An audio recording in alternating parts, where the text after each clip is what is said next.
There is a steel truck sitting on a shelf in a garage in Bloomington, Minnesota. It has been there, give or take, for about 40 years. Not behind glass, not wrapped in tissue paper, just sitting on an old wooden shelf between a rusted coffee can of nails and a stack of seed catalogs from 1983. The paint has gone pale, that specific kind of pale that only comes from decades of real sun, real cold, real weather. The decals have long since faded to almost nothing. There is a dent near the rear axle where someone, at some point, clearly drove it hard into something solid. But the wheels still turn, the dump bed still lifts, and if you press down on the cab with the full weight of your hand, the frame does not flex.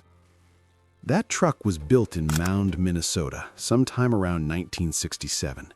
It was assembled by hand, pressed from steel heavy enough that the people who made it borrowed their standards from the aircraft and agricultural industries, not from the toy industry. A child played with it.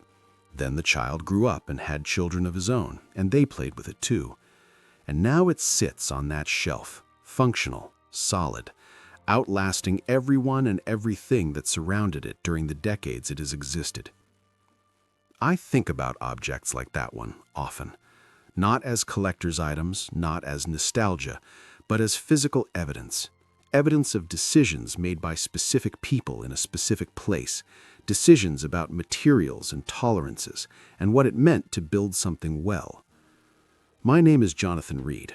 I study factories, industrial buildings, and the physical spaces where manufacturing history happened. If that kind of history interests you, this channel is built around exactly that. There's a subscribe button below, and I'd be glad to have you along. Today, we are going to walk through the complete story of Tonka toys, from a school teacher's basement workshop in post-war Minnesota to one of the most recognizable toy brands in American history, and then through the slow, documented process by which the thing that made the brand meaningful was separated from the brand itself. This is not a story about villains. It is a story about economics, about geography, about the particular way that manufacturing excellence can become a liability in a market that has stopped asking for it. It is also a story about a factory floor, about hydraulic presses and powder coating ovens and the workers who ran them for decades, about what happens to a place when the industry that built it disappears. Let's start at the beginning. In 1946, a school teacher, Lynn Everett Baker, was living in Mound, Minnesota, earning $2,100 a year and supplementing his income by building furniture in a garage workshop. Baker was methodical by nature. He'd grown up watching his father, a railroad mechanic, approach broken things not with frustration, but with the question of how the next version could be built stronger. That particular way of thinking would define everything Baker went on to create. That fall, at a parent-teacher meeting of all places, Baker found himself in conversation with two other men who shared a specific frustration. Alvin Tesh ran a tool and die shop. Lynn McDonald had come out of aircraft manufacturing during the war. Both of them worked with metal every day. Both of them understood what it meant to build something to a tolerance. And both of them were tired of watching their children destroy toys that had no business being that fragile. The frustration these three men shared wasn't vague. It wasn't about price or aesthetics or packaging. It was structural. They were watching the toy industry produce objects that failed under the exact conditions children subjected them to. And as men who understood load-bearing materials, that struck them as a kind of professional negligence. Baker had spent his teaching career observing children during recess, not how adults assumed children played, but how they actually played. They crashed things, they buried things, they used toy trucks as hammers and left them in snowdrifts overnight. A toy designed for gentle use, he believed, was a toy designed to fail from the first day it was touched. They began meeting on weekends in Tesh's shop. Their first prototype wasn't even intended for the market. It was a proof of concept, a small metal crane built to see whether they could make something that genuinely wouldn't break. They gave it to their sons. The sons threw it downstairs, ran bicycles over it, and left it in the rain for a month. It came back scratched, but functionally intact. That was enough to proceed. Tesh brought something critical to the collaboration. His tool and die operation had existing contracts with agricultural equipment manufacturers, and he proposed applying the steel gauges used in tractor components to toy construction. The material cost would be substantially higher than anything the toy industry was using in 1946, but the product would occupy a different category entirely, not just a sturdier toy, but something that operated on fundamentally different engineering principles. McDonnell insisted on tolerances that from the outside must have seemed excessive. He wanted wheels that would spin freely after being dropped from a second-story window. He wanted axles that would remain straight under adult weight. He wanted every moving component to function correctly after a week buried in Minnesota soil. These were not the standards anyone in the toy industry was holding themselves to in 1946. They were closer to the standards McDonnell had worked under building aircraft during the war. In 1947, the three men founded Mound Metalcraft in the basement of a former schoolhouse. Their combined starting capital was $2,600. Baker contributed $800, Tesh $1,200, and McDonnell $600. They rented the basement space for $12 a month and paid $350 for a used hydraulic press purchased from a farm equipment manufacturer. Their first product was a steam shovel, a working scoop pressed from steel and painted industrial yellow. They produced 37 of them before Christmas and sold every one. The price was $4.95, which was double what a comparable wooden toy cost. Parents paid it without hesitation because many of them had spent years buying the same toy multiple times as it broke and was replaced. A toy that lasted wasn't an extravagance, it was arithmetic. The early years were incremental. They expanded their line carefully, added workers cautiously, and tested every prototype in real conditions with real children before committing to production. Baker's teaching background continued to shape the methodology. He wanted prototypes in actual backyards, not controlled environments. After 3 months, the trucks came back to the shop and every point of stress was examined. First iterations failed. Second iterations improved. Third iterations were built to stay. By 1955, the company had grown enough that the founders decided to rename it. They settled on Tonka, drawn from Lake Minnetonka and from the Dakota word Tonka, meaning great or large. Later, Baker said they weren't reaching for symbolism or heritage. The words simply sounded like what a steel truck hitting concrete would sound like. They changed the name officially in 1955 and with it formalized what they had built, a company whose entire identity was rooted in the physical properties of its product.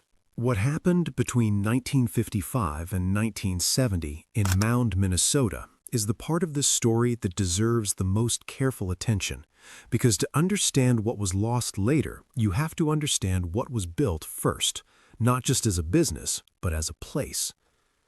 The number 20 steak truck, released in 1956, is usually cited as the moment Tonka became something more than a regional success.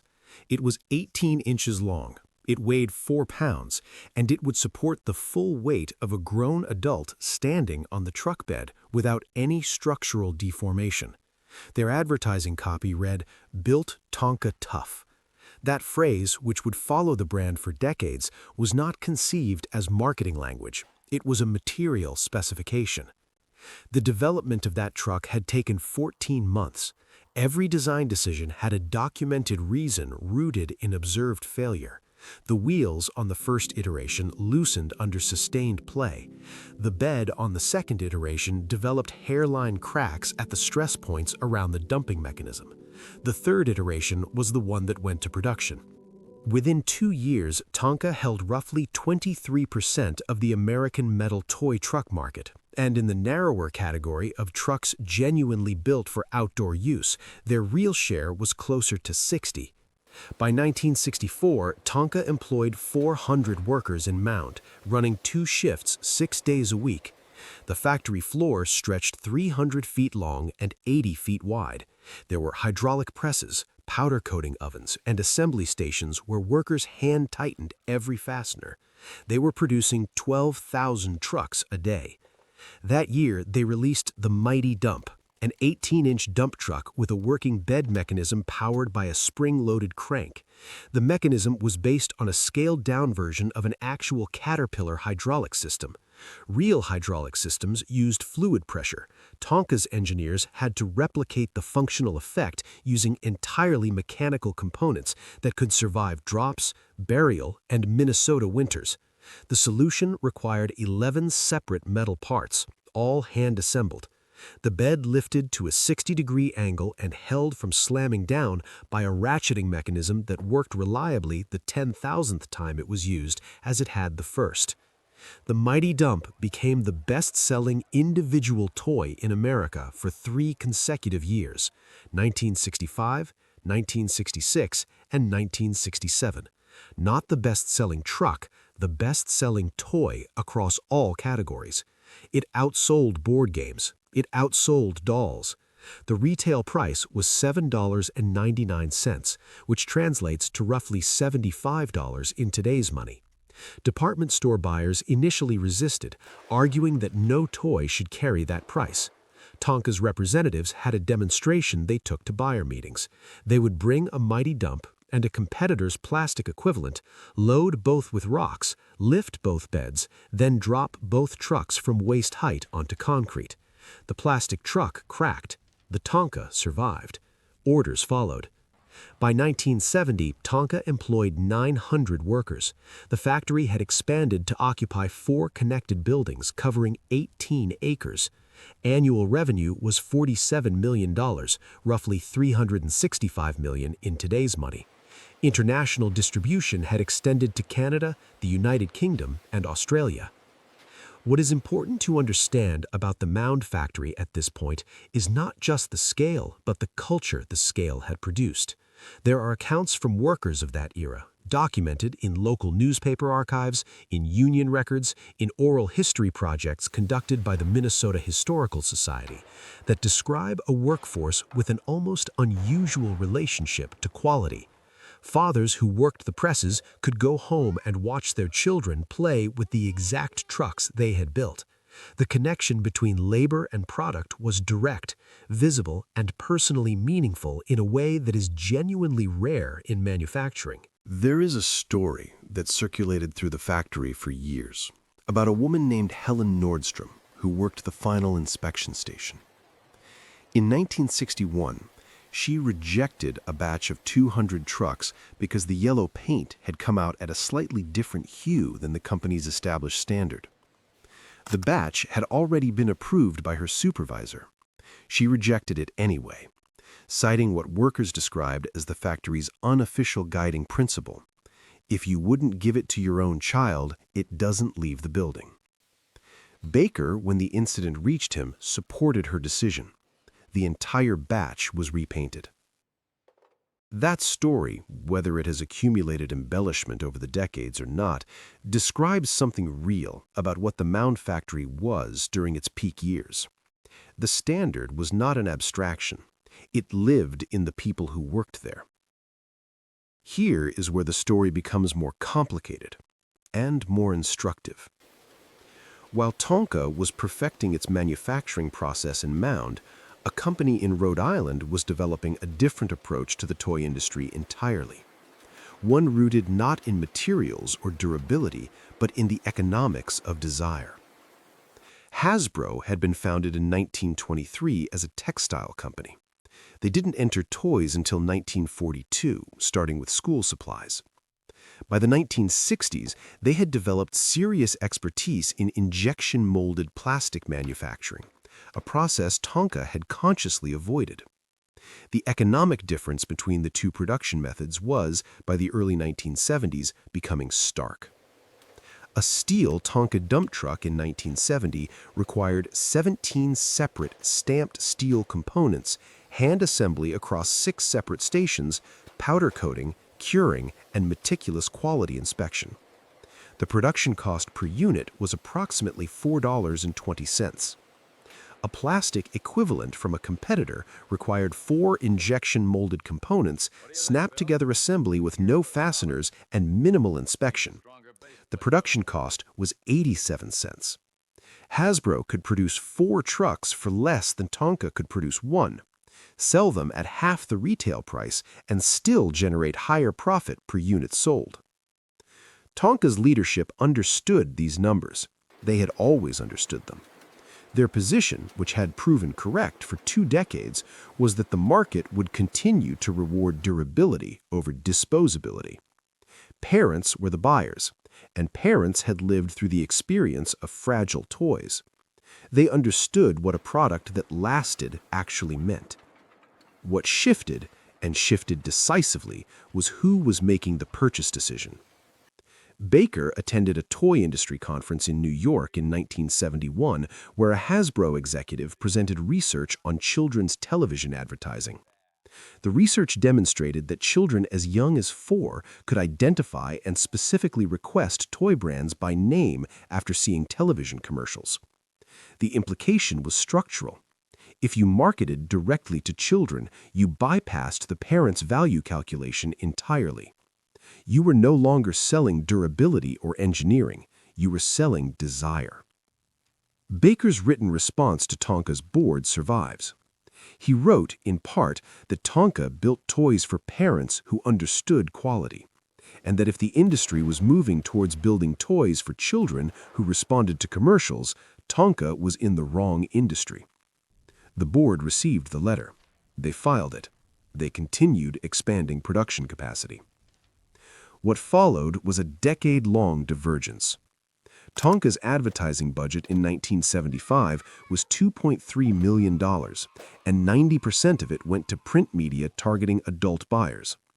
Hasbro's advertising budget that same year was $18 million, and 85% of it went to Saturday morning television aimed at children under 12. The messages reflected the strategies.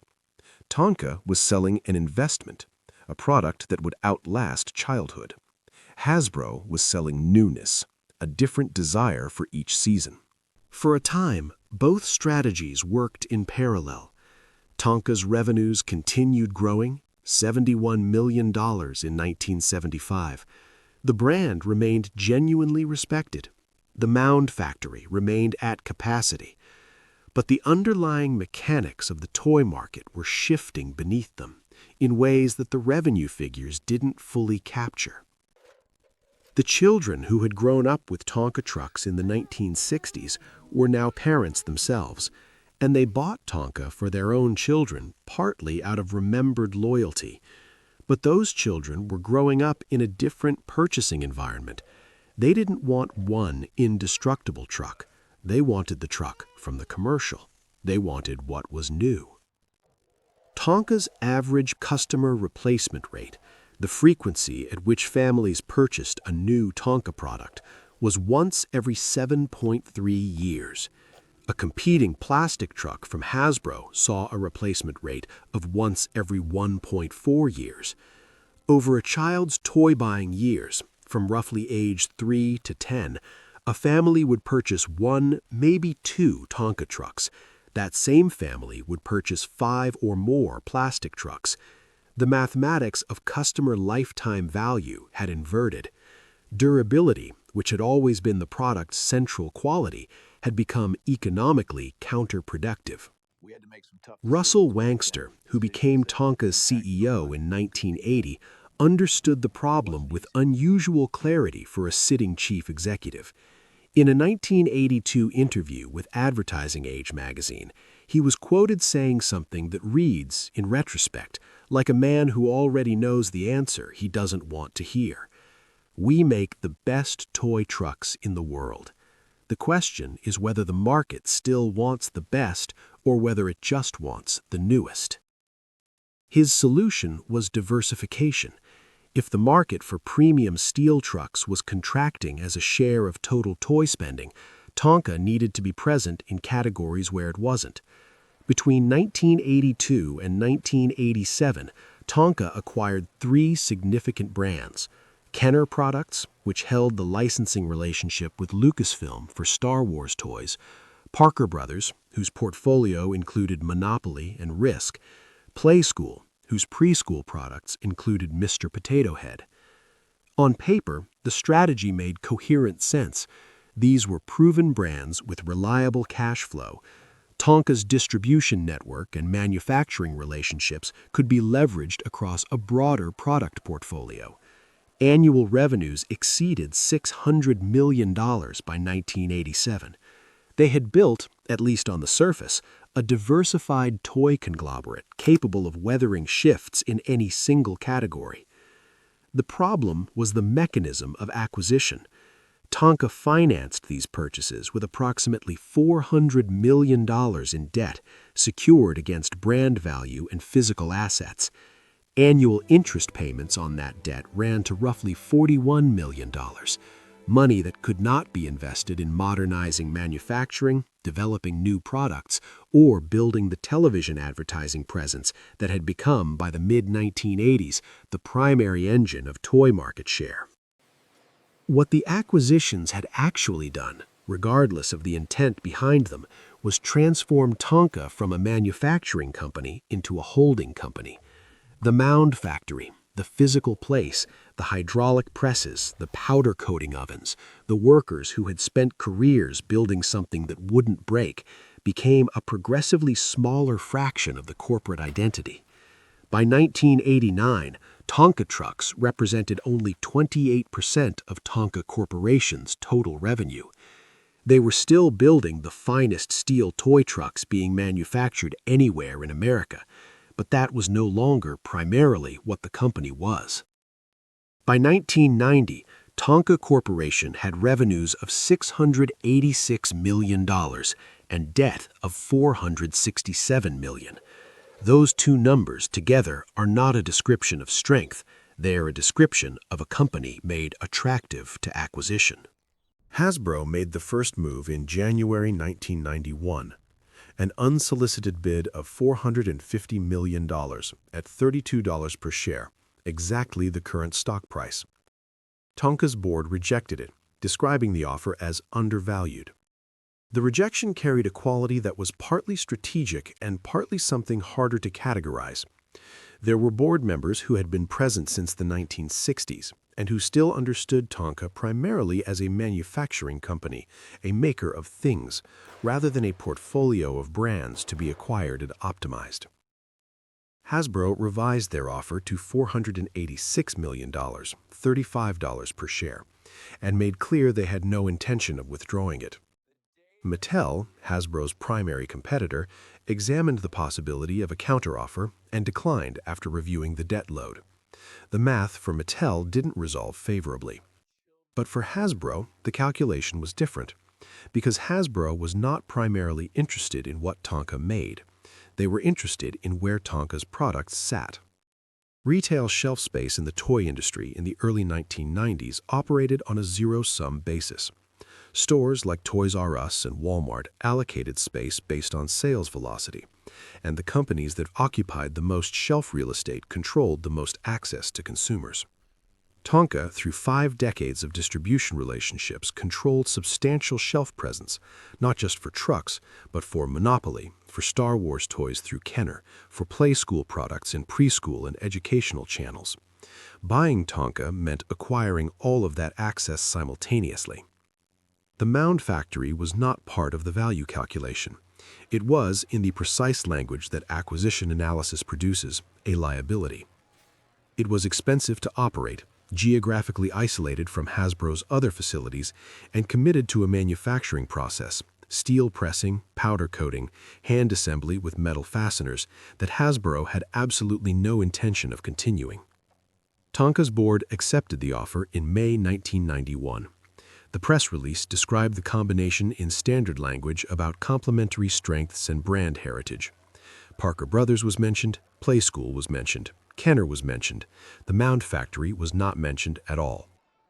Hasbro took formal control in July 1991. By September, they had announced a comprehensive operational review of all manufacturing facilities. Anyone with experience watching industrial consolidation during the 1980s understood what that language signified. The economics of the Mound factory were, in the context of what Hasbro was building, straightforward. The average Tonka worker in Mound earned $14 an hour plus benefits. Monthly utility costs for the facility exceeded $100,000.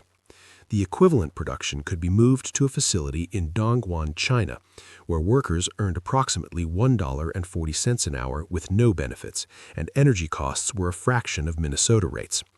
The annual savings of transitioning production overseas was estimated at $23 million. No amount of wage concession or productivity improvement could close that gap. The mathematics were not close. In March 1992, Hasbro announced that Tonka truck production would transition to overseas facilities over the following 18 months. The Mound factory would close in phases, with final production scheduled to end in October 1993. The severance packages offered to workers were standard for the era. 2 weeks of pay for each year of service, access to job placement assistance through a third-party consulting firm, and early retirement options for workers over 55. No relocation to Hasbro's other facilities was offered. The skills that Mound workers had developed, pressing steel, applying powder coating, hand-assembling metal fasteners to aircraft industry tolerances, were not transferable to plastic injection molding operations. These were specialized competencies developed over careers, in some cases over entire working lives, and they belonged to a manufacturing process that was ending.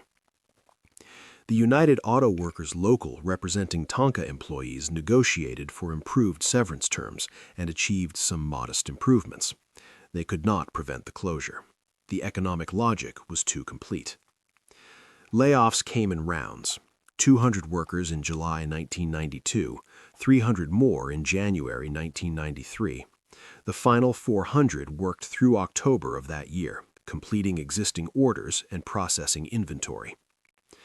What those final months were like inside the factory are documented in local newspaper accounts and in interviews conducted with workers in the years that followed. The word that appears most frequently in those accounts is surreal.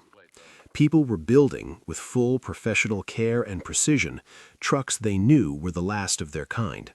They were executing a craft that was being retired around them. They were, in the most literal sense, working themselves out of existence.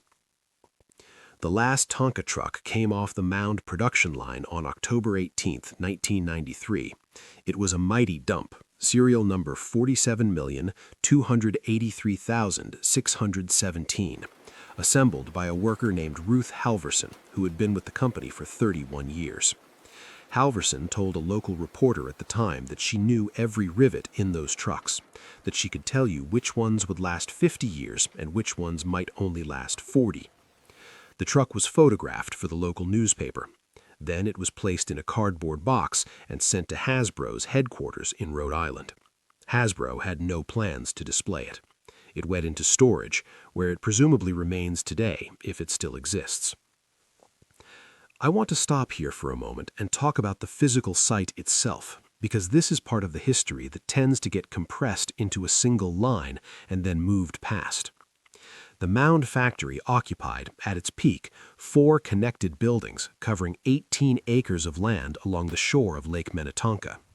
The complex had been built incrementally from the 1940s onward, expanding as the company grew, each addition reflecting the production demands of the moment. The hydraulic presses were specialized equipment, not the kind of thing you repurpose for a different industry. The powder coating ovens operated at specific temperatures, calibrated for the materials Tonka used. The assembly lines were configured around the sequence of hand operations required to put a steel truck together correctly. After the final closure in 1993, the factory sat largely idle while Hasbro determined what to do with the property. In 1998, the demolition began. It took 6 weeks. Workers used cutting torches to dismantle the hydraulic presses and coating ovens. The steel was sold as scrap. The building materials were hauled away. The land was cleared. It sat empty for 4 years. In 2004, a developer purchased the property and constructed a mixed-use commercial center called Shoreline Center. There is a Target. There is a Panera Bread. There is a fitness center, a Starbucks, and a collection of smaller retail tenants. The parking lot covers the area where the powder coating ovens stood. The walkway along the lake runs over the footprint of the loading docks where trucks were once shipped to stores across the country. What happened to Tonka was not a story about corporate greed in any simple sense. The people at Hasbro who decided to close the Mound factory were making rational calculations within the framework of their responsibilities. The workers in Dongguan who assembled the replacement trucks were not villains in anyone's story. They were workers in a global manufacturing economy doing their jobs. The parents who bought the plastic trucks were not making an uninformed choice. Many of them knew exactly what they were buying and bought it anyway, because it was what their children wanted and what the price permitted. What the story actually describes is something more structural. It describes a market that, over the course of roughly 2 decades, shifted its purchase logic in ways that systematically devalued the qualities Tonka had built its reputation on. Durability, genuine, documented, measurable durability, became economically irrelevant, not because it stopped being real, but because the people most likely to be influenced by it stopped being the ones making the purchase decision. Baker understood this as early as 1971. He wrote it down and sent it to his board. He was right about the direction of the shift. He was wrong, or perhaps simply unable to act on being right about what to do in response. The diversification strategy that followed, the acquisitions of Kenner, Parker Brothers, and Play School, was an attempt to build around a core vulnerability. It produced a company large enough to become an acquisition target, and indebted enough that the acquisition made clear financial sense for the acquirer.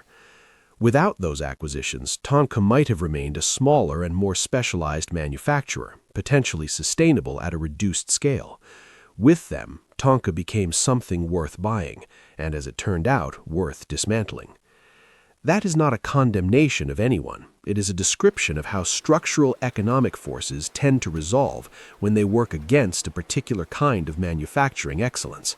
The forces were not malicious. They were just larger than the people and the place they acted upon. 900 workers in Mound lost jobs that had taken years to develop, that were rooted in specific skills and specific knowledge about specific materials and processes. Many found other employment. Some did not, or not fully. The economic disruption was real, and it lasted. Meanwhile, the trucks they had built were still out there, still are, in fact. A Tonka Mighty Dump from the mid-1960s in reasonable condition sells today for $60 to $80 on the secondary market. A new Hasbro Tonka Mighty Dump retails for $15. Parents who understand the difference between them, and there are enough of these parents to sustain a consistent market, pay 4 or 5 times as much for the old one. Not for nostalgia precisely, though nostalgia is a component, but because they want a truck that will actually last. The product proved more durable than the company that built it. The objects that refused to break outlasted the institution that built them. If you find yourself in Mound, Minnesota, and it is a genuinely pleasant place along the western shore of Lake Minnetonka, you can drive through the shoreline center parking lot and find nothing there that tells you what used to stand on that ground. The lake is still beautiful. The Dakota name for it is still in use. 2 blocks away, there's a small beach park that has always carried a version of that name. 18 acres of specialized manufacturing infrastructure, the product of 45 years of incremental expansion and continuous refinement, replaced by a commercial center that could exist in any mid-size American city. There's nothing wrong with that, exactly. There's nothing to assign blame to. The land needed to become something, and it became something reasonable and useful. But somewhere, in garages, on shelves, in the hands of children whose parents sought them out specifically, are steel trucks built in that place, built by people who knew every rivet and could tell you whether it would last 40 years or 50. Trucks that are still doing what they were built to do, long after the building and the institution and the industry they came from have ceased to exist. What I keep returning to is not the business story exactly.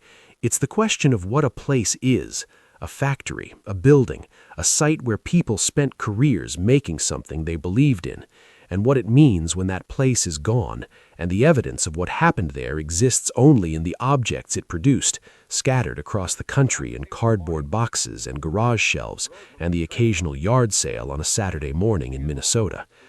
Whether that is a loss that the market can account for, I honestly don't know. I'm not sure the question has a clean answer. If you're interested in industrial history, in factories, in the buildings where manufacturing happened, in the physical evidence of how things were made, this channel will keep coming back to those questions. You're welcome to join us whenever you'd like. But for now, I'll leave you with this. The yellow truck on the shelf in Bloomington still works. The factory that built it does not exist. And somewhere between those two facts is a story about what we build, how long it lasts, and what we decide it's worth.